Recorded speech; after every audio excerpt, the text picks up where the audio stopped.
नमस्कार दोस्तों, साहित्य अड्डा क्लासेज पर आप सभी का स्वागत है। आज हम चर्चा करेंगे मुंशी प्रेमचंद के कालजयी उपन्यास गोदान की, जो सिर्फ एक किसान की कहानी नहीं, बल्कि पूरे भारतीय समाज का आईना है। गोदान के लेखक हैं मुंशी प्रेमचंद। इसका प्रकाशन वर्ष है 1936 ईस्वी। यह उनका अंतिम और सबसे प्रसिद्ध उपन्यास है, जिसे हिंदी साहित्य में मील का पत्थर माना जाता है। इस उपन्यास के महत्वपूर्ण पात्र हैं होरी, धनिया, शोभा, रूपा, झुनिया, गोवर्धन, जिसको गोबर के नाम से भी जानते हैं, मालती, मेहता, दर्शन शास्त्र के प्रोफेसर, राय साहब, माता दीन, सिरिया, गोविंदी, मिस्टर खन्ना, ओंकारनाथ, मिस्टर तनखा जो चुनावी दलाल हैं, झिंगुरी, नोखेराम, पटेश्वरी, दाता दीन, सूर्य प्रताप सिंह, हड़कू, दुलारी सहुआइन आदि। इस उपन्यास का मुख्य विषय है कृषक जीवन का महाकाव्य। तत्कालीन समय के किसान जीवन के स्थिति का यथार्थ चित्रण किया गया है।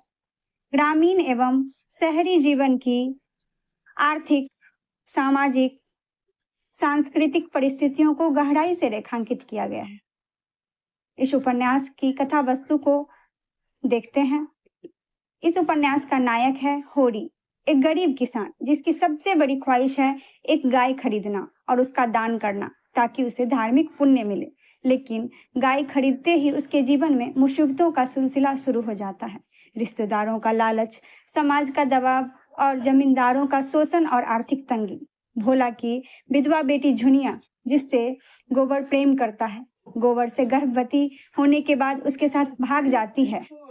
गांव वालों की प्रतिक्रिया के डर से गोबर भी शहर से भाग जाता है।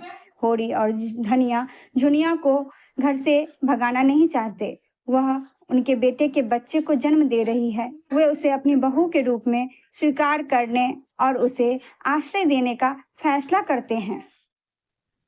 होरी की पत्नी धनिया इन सभी कठिनाइयों का डटकर सामना करती है। गोदान की अंतिम कथा होरी की मृत्यु के इर्द गिर्द घूमती है, जहां वह अपनी सारी संपत्ति और सपनों को व्यवस्था के शोषण में खो देता है।